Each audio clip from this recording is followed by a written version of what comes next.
La présentation d'aujourd'hui se base sur des résultats d'enquêtes ethnographiques que je menais dans le cadre d'une recherche doctorale en anthropologie sociale sur les formes de prise en charge du VIH-Sida qui ont été réalisées dans la ville de Gondar, dans le nord-ouest de l'Éthiopie. Et ces enquêtes ethnographiques ont mis en évidence en fait que les femmes séropositives sont largement prépondérantes par rapport aux hommes, bien au-delà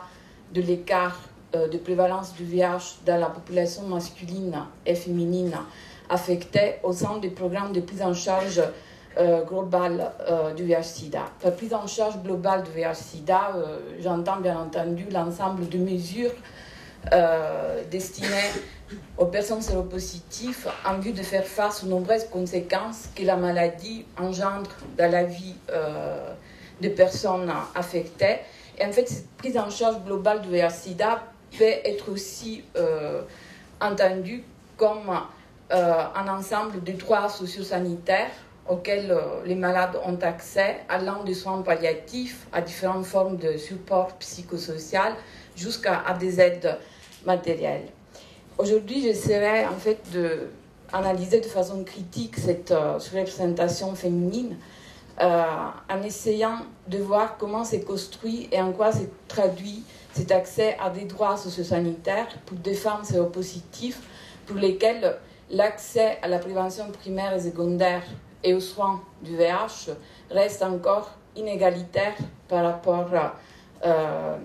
aux hommes. Et bien entendu, comme vous le disiez tout à l'heure, on va voir aussi quel est l'impact de cette prise en charge globale du VIH sur les inégalités sociales de santé subies par les femmes séropositives. La méthodologie utilisée est celle de l'enquête ethnologique, donc je me suis servi de l'observation participante et informelle au sein de l'hôpital et des centres de soins des associations de personnes vivant avec le VIH. J'ai conduit des entretiens en profondeur avec 50 femmes séropositives et 20 hommes séropositifs, des entretiens semi-directifs avec des personnes ressources et j'organisais des groupes de parole avec les membres des associations de personnes vivant avec le VIH. Je commence par vous donner des éléments du contexte épidémique éthiopien à partir de l'année 2005, parce qu'en 2005, l'Éthiopie a obtenu l'accès gratuit généralisé aux antirétroviraux grâce au President Emergency Plan for AIDS Relief, PEPFAR, et les fonds mondiaux. Les enquêtes sérologiques menées dans les centres de consultation prénatale estimaient qu'en cette année, les taux de prévalence du VIH étaient de 5,3%, avec des écarts très importants entre les zones rurales et les centres urbains. Et sur une population estimée d'1 300 000 personnes vivant avec le VIH, 55% étaient des femmes. Les femmes représentaient également 54,5% des décès dus au sida et 53,2% de nouvelles infections. Dans la ville de Gondar,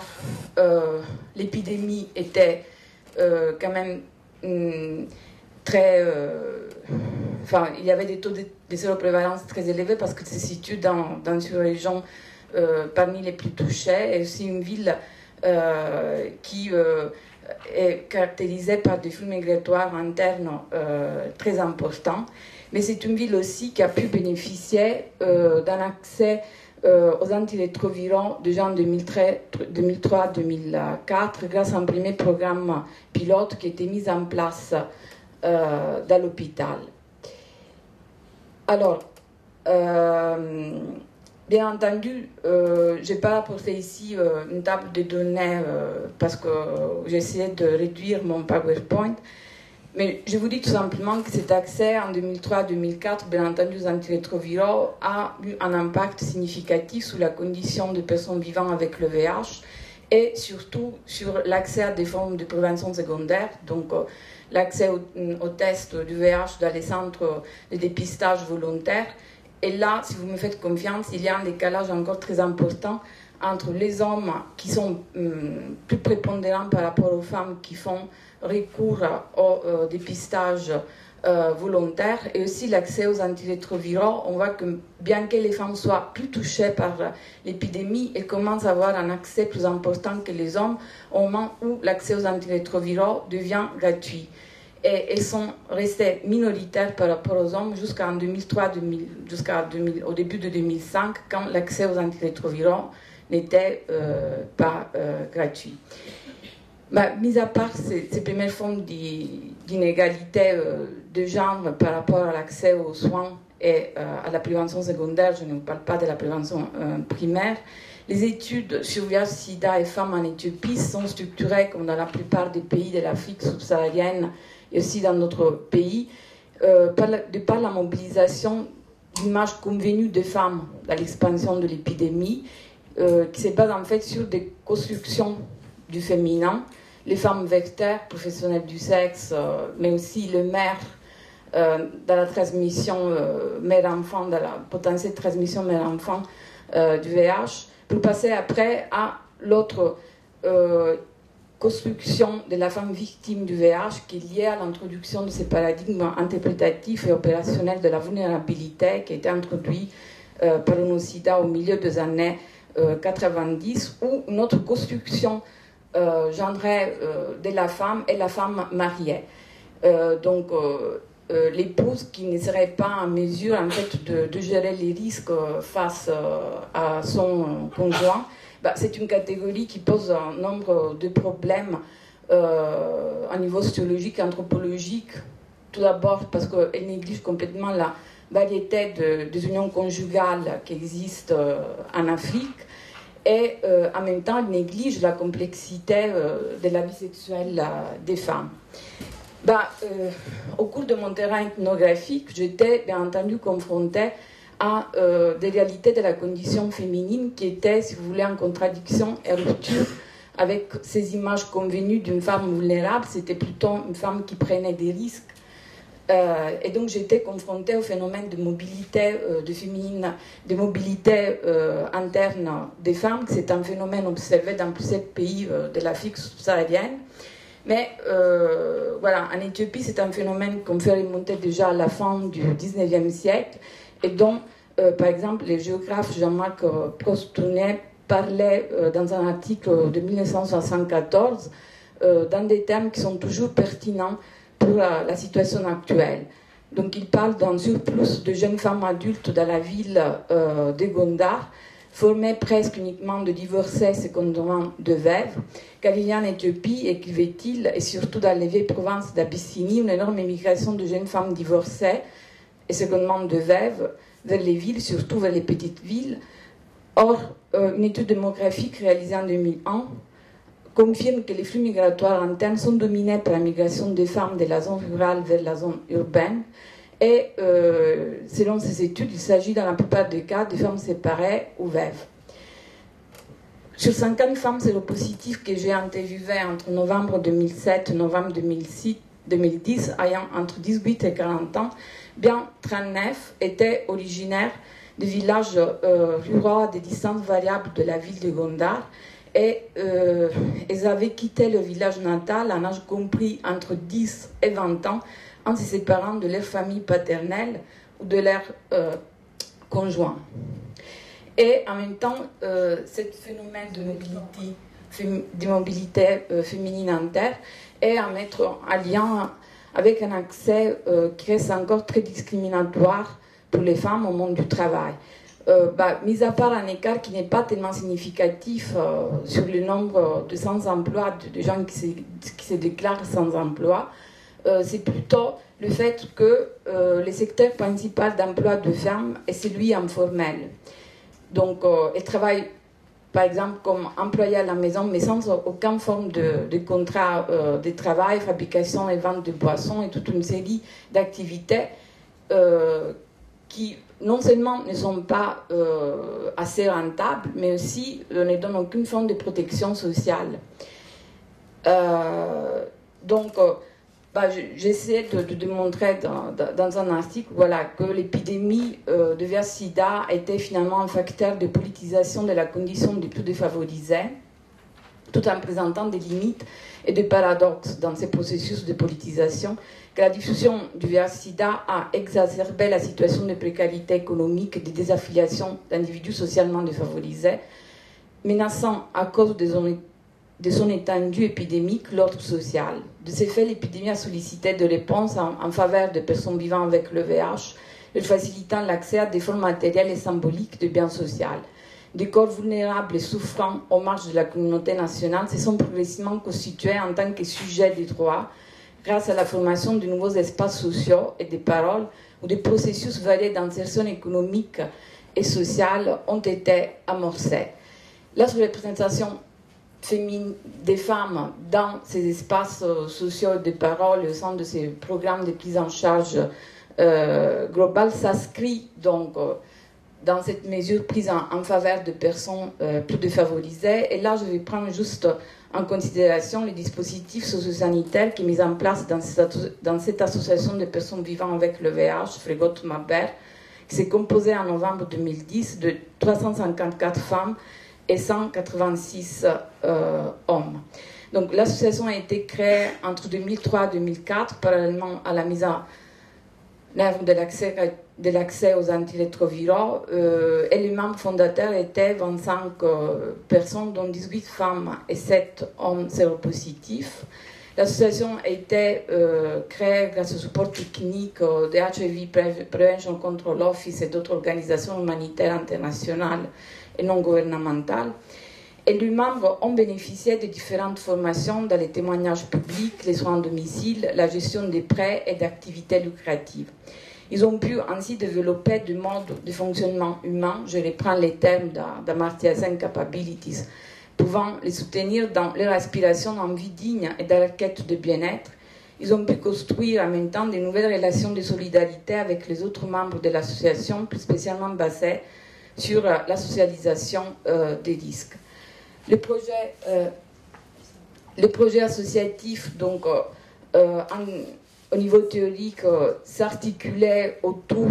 de ces différentes aires programmatiques et en principe, l'association avait le pouvoir d'influencer les décideurs politiques pour protéger les droits des personnes vivant avec le VIH, promouvoir leur accès aux soins, à l'emploi, à l'information. Parce qu'en fait, voilà, comme très probablement vous le savez, le processus de formation des associations de personnes vivant avec le VIH était promu par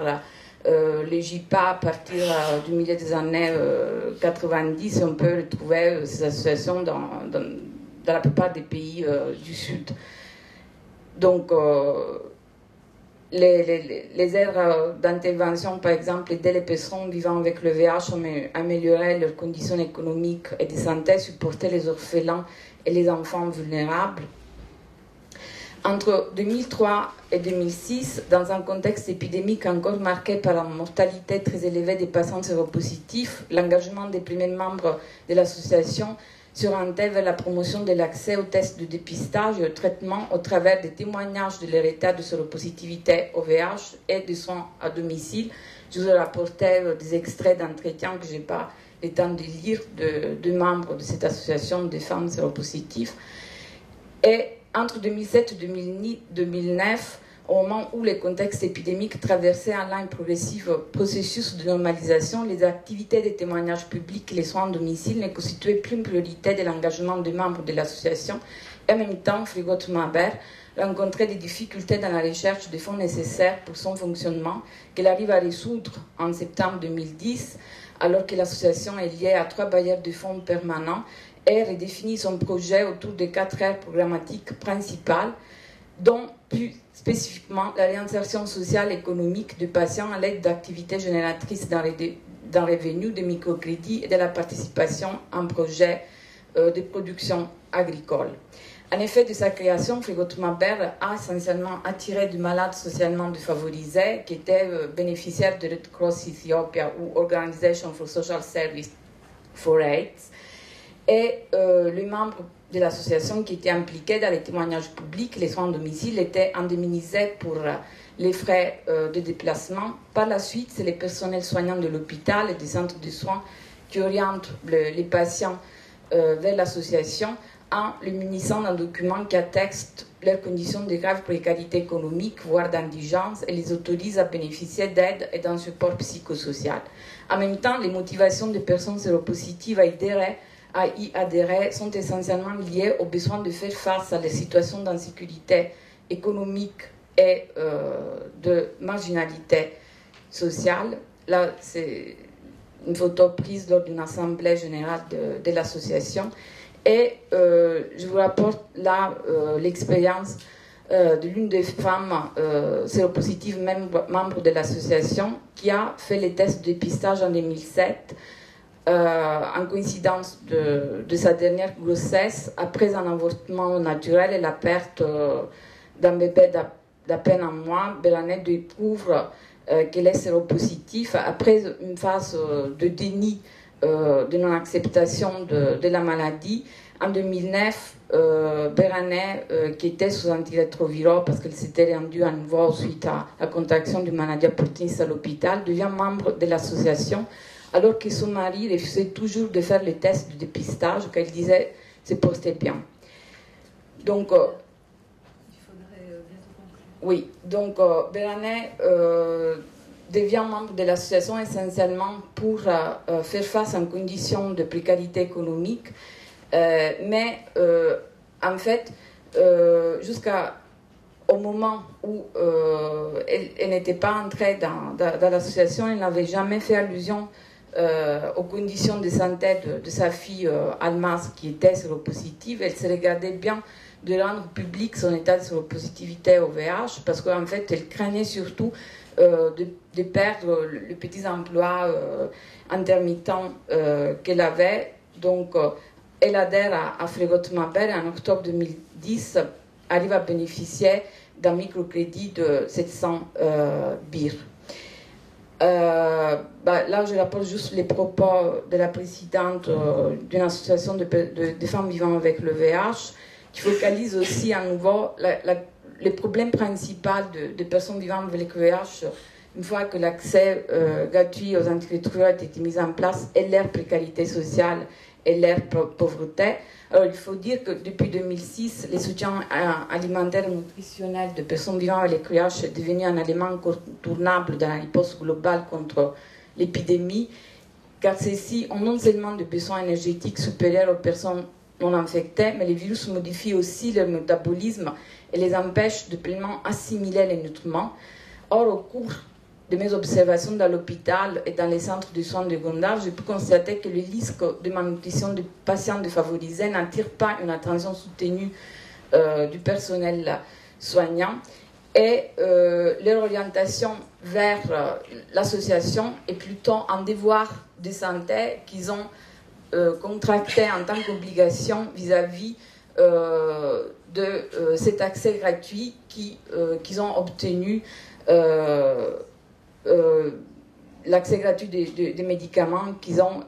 obtenus. Et concernant plus précisément les femmes... Un dernier mot. Hein. Oui, un dernier mot. Oui, je suis désolée. Donc, concernant plus précisément les femmes, c'est bien entendu d'un point de vue des personnels de santé, des responsables des politiques sociales, leur orientation vers cette association reprend les éléments principaux de la protection en fait de la maternité sans risque, donc une focalisation importante sur l'utilité sociale de la fonction de la reproduction biologique et sociale des femmes. Donc j'arrive finalement aux conclusions. Frégotte Mabel constitue donc un nouvel espace social où des citoyens socialement défavorisés accèdent à des ressources symboliques et matérielles en raison de nouvelles formes de reconnaissance médicale et sociale de leurs conditions de malades, essentiellement focalisées sur des stratégies de réinsertion économique et sociale de personnes vivant avec le VIH à l'aide de microcrédits et d'activités génératrices d'un revenu. Frégotte Mabel se situe de fait en marge des structures sanitaires et hospitalières. L'espace associatif finit ainsi par reproduire sous des formes renouvelées la marginalité des patients socialement défavorisés pour lesquels le VIH se constitue plutôt comme voie d'accès à de nouvelles stratégies de survie que comme un problème de santé. Cependant, loin d'être une condition sociale d'exclusion et de dépendance, ces formes de marginalité donnent à voir les façons dont les gouvernements de personnes séropositives socialement défavorisées procèdent de par la production de nouvelles formes de liberté et d'autonomie, pouvant même amorcer dans des rares cas des processus de mobilité sociale. Et la sous-représentation féminine parmi les membres de l'association s'inscrit donc au cœur de ces processus de reproduction de la marginalité sociale sous des formes renouvelées, car la construction du féminin en l'œuvre dans la réalisation de la prise en charge globale du VIH a contribué à substituer au langage usuel par lequel les agents sanitaires traduisent la maladie en termes de souffrance, d'usure, d'handicap résiduel, celui de la responsabilité, de l'autonomie et de la valorisation des capacités dont les patientes socialement défavorisées disposent ou qu'elles peuvent acquérir au sein du système de leur prise en charge à raison de l'utilité sociale accordée à leur fonction de reproduction biologique et sociale. Je vous remercie. Merci.